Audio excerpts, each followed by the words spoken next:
Ibu kabarnya gimana, Bu? Bukan belum mau diperiksa, tidak mau diperiksa. Kan Polda bilang sudah cukup alat bukti. Lah kalau sudah cukup, untuk apa lagi periksa? Termasuk Angelin, Bu? Keluarga, Pribadinya dia lah. pribadinya dia, Kalau Angelin tidak kayaknya ya. Angelin enggak. Apa mungkin pernah menyatakan Bu Margaret punya utang? Ya.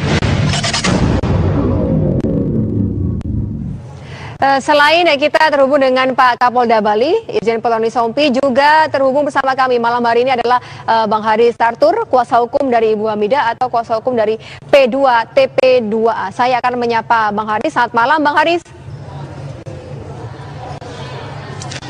Selamat malam, Mbak. Baik, Bang Haris, ini ada saksi baru seperti itu. Dan tadi kita sudah mendengar sedikitnya penjelasan dari Ibu Kalista. Dan dari penjelasan beliau, ini sepertinya memberatkan Ibu Teli seperti itu ya Bang Haris ya. Tetapi yang kita tahu adalah kepada berkas penelantaran anak. Tanggapan Anda? Ya, baik, terima kasih Mbak Winnie.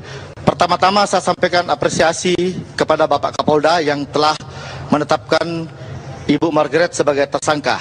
Ya, ini fakta sudah cukup. Kita lihat sama-sama ada fakta, ada keterangan saksi sudah cukup, ya. Terus kedua keterangan ahli, terus surat semua sudah cukup bagi Polda Bali untuk menetapkan Ibu Margaret sebagai tersangka. Dengan keterangan tambahan daripada saksi lain, juga semua saksi yang kami hadirkan, ada 8 saksi, sudah sangat cukup untuk menyatakan bahwasanya Ibu Margaret terlibat di dalam kasus pembunuhan.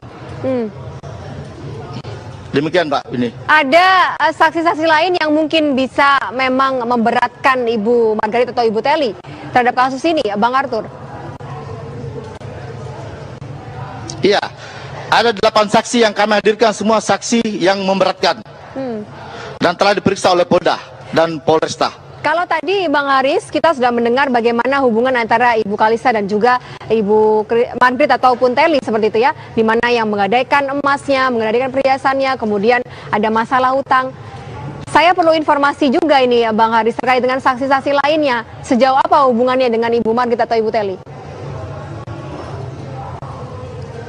Iya.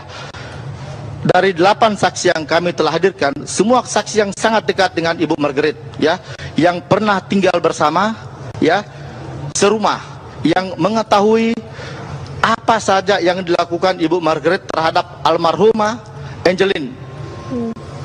Jadi saksi yang kami hadirkan benar-benar saksi yang telah melihat dan mengetahui dengan jelas, tidak ada satupun saksi yang direkayasa. Baik, demikian. Saya beralih ke Pak Roni. Pak Roni, tadi apa yang dikatakan oleh Bang Haris Tartur bahwa semua saksi yang dibawa oleh Bang Haris adalah memberatkan Ibu Margaret seperti itu ya.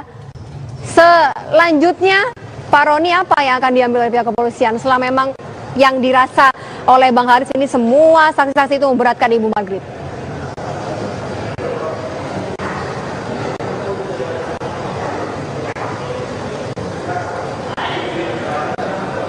Pak Roni?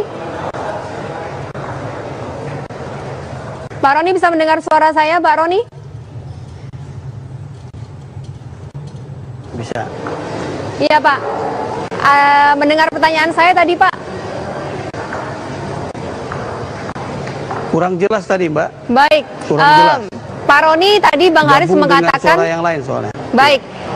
Pak Roni, tadi Bang Haris mengatakan bahwa semua saksi sudah dirasa cukup dan juga semua memberatkan Ibu Margaret seperti itu. Langkah selanjutnya pihak kepolisian, setelah memang dari pemeriksaan ini Ibu Margaret tidak mau diperiksa, apa langkah selanjutnya, Pak Roni? Ya, memang kami sangat memberikan apresiasi kepada pihak-pihak yang telah memberikan dukungan, kontribusi, bantuan pencarian saksi, terutama dari P2TP2A dari Provinsi Bali, dan juga Lembaga Sosial Masyarakat Pemerhati Anak yang telah membantu Polda Bali untuk mengungkap kasus, terutama kasus penelantaran anak. Jadi semua kasus yang dibawa dan kemudian kita dengar keterangan ini terutama membuktikan tentang kasus penelantaran anak. Ya. Kami berharap dengan kasus penelantaran anak ini bisa dibuktikan, maka ada kontribusi, ini merupakan celah yang memberikan petunjuk kepada kita tentang peran dari Nyonya MM ini untuk kasus pembunuhan. Ya. Nah, apakah ada teori yang berkaitan dengan teori sebab akibat ini yang bisa juga menguatkan selain alat bukti yang sudah kita dapatkan, terutama untuk Nyonya MM kita sudah mendapatkan bukti permulaan yang cukup ya.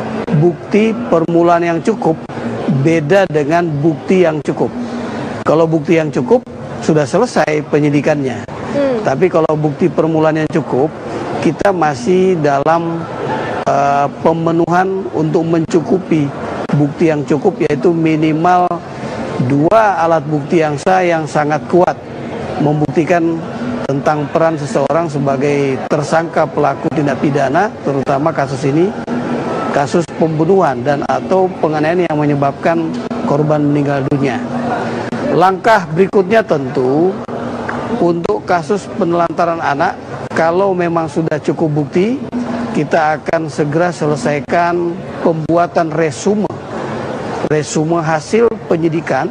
Kemudian resume tadi juga dilengkapi administrasi penyidikan yang lain, nanti akan dijadikan satu berkas perkara dan akan diserahkan kepada jaksa penuntut umum untuk kasus penelantaran anak. Nanti deh ya. Baik, Pak Roni, terakhir Pak Roni, memungkinkan tidak sih Pak ketika kasus penelantaran anak dan juga kasus pembunuhan ini semua dilakukan oleh pihak Polda Bali, begitu Pak? Jadi tidak sendiri-sendiri, yang satu mengurus penelantaran anak, yang Polresta mengurus mengenai pembunuhan, seperti itu Pak Roni? Dalam membuat sebuah proses penyidikan dengan landasan Kitab Undang-Undang Hukum Acara Pidana berdasarkan Undang-Undang Nomor 8 Tahun 81 tentang KUHP, kita tahu bahwa keadilan berdasarkan KUHP itu sering dipersoalkan tentang keadilan prosedural. Ya, kita sering dirugikan dengan keadilan prosedural yang selalu dipersoalkan oleh penasihat hukum. Oleh karena itu, pemindahan atau pengambilan ahli dalam proses penyidikan ketika kita melakukan penahanan seorang tersangka, kita akan dibatasi masa penahanan tersangka oleh penyidik 20 hari ditambah perpanjangan oleh jaksa penuntut umum selama 60 hari. Dengan memperhitungkan masa penahanan ini, kita ketika mengambil alih, maka administrasi penyidikan itu juga harus dibuat sesuai dengan pengambil alihan. Maka menghitung untung rugi di dalam proses penyidikan ini menjadi taktis ya. Baik. Taktis dari penyidikan Polri, khususnya Polda Bali. Yang penting secara substansial kasus ini bisa dibuktikan di sidang pengadilan, Mbak Winnie. Baik Pak Roni, terakhir untuk Pak Haris Artur. Pak Haris, tadi sudah disampaikan oleh Pak Roni, lalu pihak dari kuasa hukum P2TP2 atau Ibu Hamidah, bagaimana langkah selanjutnya Pak? Baik, kami berharap dalam kasus pembunuhan tidak berhenti kepada Ibu Margaret saja. Ya. Tetapi kami menduga masih ada tersangka lain yang turut serta di dalam dan paling tidak mengetahui dalam kasus pembunuhan Angelin tersebut. Kami berharap agar Polda Bali segera mengungkap kasus tersebut dalam waktu singkat. Kami yakin di bawah kepemimpinan Bapak Roni Sompi, Polda Bali akan mengungkap dan memberikan harapan yang baik kepada masyarakat, khususnya masyarakat Bali, bahwasanya Polda Bali bekerja tidak dengan opini, tetapi dengan bukti-bukti yang kuat. Ada 4 alat bukti telah ditetapkan oleh Polda Bali. Sudah cukup kuat untuk memberikan landasan bahwasanya Ibu Margaret terlibat di dalam kasus pembunuhan. Ya, bukan hanya kuasa hukum saja, tapi masyarakat juga semua tetap mempercayai pihak kepolisian dari Polda Bali seperti itu. Dan sekali lagi, Bang Haris, dugaan itu harus dibuktikan seperti itu ya Bang Haris ya. Terima kasih Bang Haris Hartur dan juga Pak Roni Sompi, terima kasih telah bergabung sama kami di Apa Kabar Indonesia Malam. Kami masih memiliki satu segmen lagi pemirsa. Tetaplah Anda bersama kami.